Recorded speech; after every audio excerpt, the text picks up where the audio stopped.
Assalamualaikum warahmatullahi wabarakatuh. Perkenalkan, nama saya Nur Ainiyah dari Bangkalan Madura, Fakultas Ilmu Pendidikan, Prodi Pendidikan MIPA, Universitas Trunojoyo Madura. Kali ini saya akan menjelaskan media pembelajaran tentang listrik dinamis. Sebelum itu, saya akan menjelaskan apa sih listrik dinamis itu. Listrik dinamis adalah listrik yang bisa bergerak. Listrik dinamis terjadi karena ada arus listrik searah dan arus listrik bolak-balik. Arus listrik hanya bisa menyala pada rangkaian listrik tertutup. Contoh listrik dinamis adalah pada baterai dan lampu.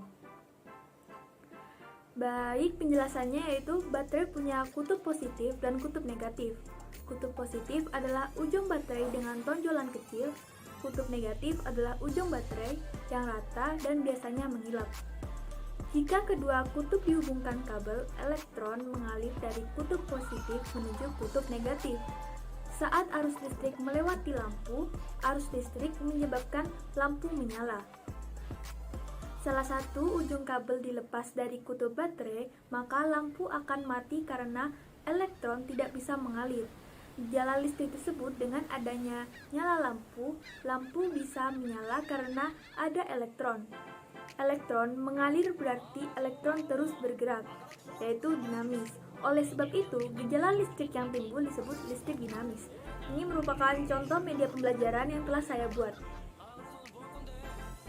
Baik, kita akan menyambungkan kabel pada kutub negatif seperti ini. Karena yang di sini yang sudah saya hubungkan merupakan kutub positif dan yang saya putuskan merupakan kutub negatif. Jadi kita akan mencoba langsung mempraktekkan menyatukan kedua kutub seperti ini. Dan terbukti bahwa lampu menyala. Media tutorial ini diharapkan mampu membelajarkan siswa untuk konsep listrik dinamis, di mana siswa mampu memformulasikan besaran-besaran listrik rangkaian tertutup sederhana, mengidentifikasikan penerapan listrik AC dan DC dalam kehidupan sehari-hari, serta agar dapat menggunakan alat ukur listrik. Selain itu, media tutorial ini juga diharapkan dapat membelajarkan siswa untuk mandiri dan kerjasama dengan kelompok terkait dengan fungsi media tutorial sendiri. Media tutorial yang diharapkan berisi materi disertai contoh soal agar siswa mampu memahami secara teoritis terkait konsep listrik dinamis. Uji kompetensi yang dilengkapi dengan perekaman untuk setiap jawaban agar siswa mampu menguji pemahaman konsep listrik dinamis. Namun, dalam media pembelajaran tadi terdapat kelebihan dan kekurangannya. Kelebihannya yaitu proses pembuatan rangkaian listrik tadi cukup mudah karena bentuknya yang sederhana dan hemat biaya karena tidak membutuhkan banyak kabel dan hanya membutuhkan satu saklar, dan tidak sulit untuk melakukan pemeriksaan saat terjadi kerusakan karena tidak banyak komponen yang harus diperiksa.